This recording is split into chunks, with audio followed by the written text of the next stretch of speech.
The first time that I heard of Michael was in a Facebook message Emma sent me on the 25th of July 2020 at 12:49 p.m. It read, "That's what Michael said too." To that I replied with, "Who is Michael?"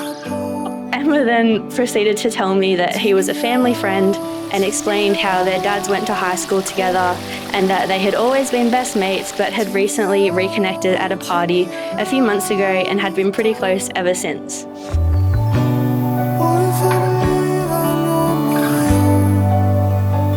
We then fast forward to the 5th of September 2020, where Emma informed me that she had some news and that they were going out on dates.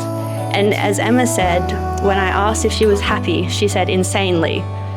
But that wasn't the most important message that she sent, because after that she said in these exact words, "I know I'm calling it way too bloody early, but I think he has a chance of being my last."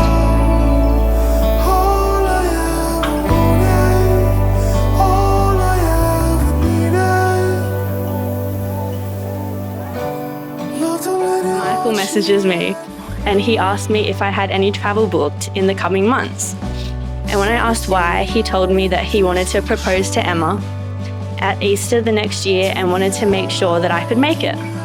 I thought that was so sweet, but the sweetest message was what he wrote when I asked him when he knew he wanted to propose, which he said, quotation marks. It's kind of cheesy, but we had a party for our AFL club on Saturday, and there was a moment where I saw her dancing and smiling and laughing, and then she turned and looked at me and the whole world just stopped, and it was me and her. And after that I stopped caring about if the timing was right or what other people would think. I just knew that I wanted to marry her.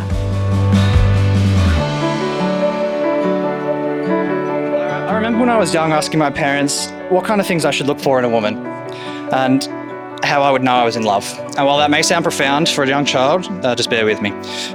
I remember that they said a life partner should not only be someone who loves the things that you do and someone who understands you emotionally, but also someone who challenges you to become the person they know you can be, not just be happy with the person that you are.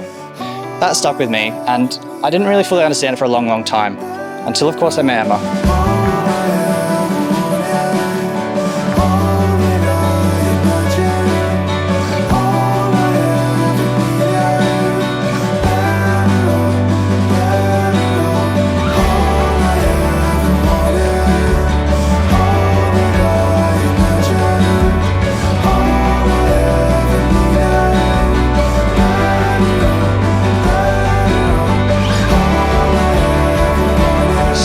To see her today in a wedding dress and looking stunning and walking down the aisle with such grace.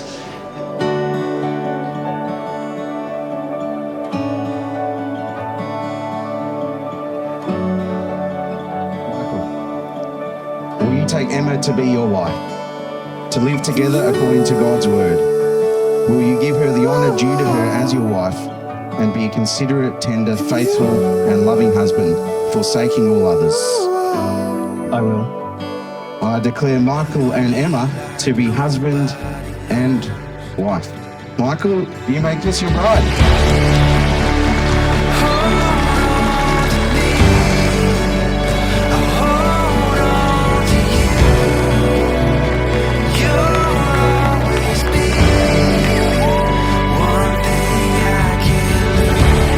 I'm so very happy for you on your wedding day. We're so pleased and proud of both of you. Emma, you look beautiful. Michael, you did really well, and congratulations.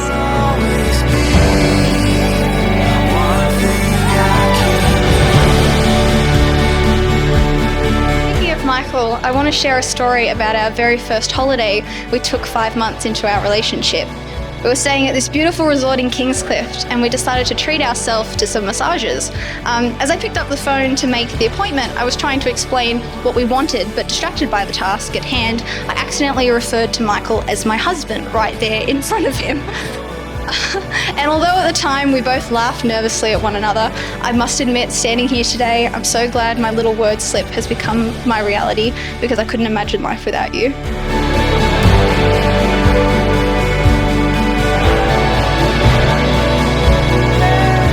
Following Tony, Mark and Sue's great speeches has me a little bit nervous. But they say when you're public speaking, it helps to picture everyone naked. And on that note, how good are the bridesmaids looking?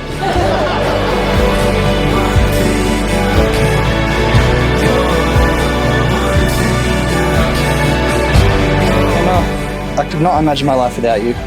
You've helped me grow into a person I did not know I could be, and life with you so far has been nothing short of exceptional. I'm so excited to see what life has in store for us in the future. I love you very much. You'll always be one thing.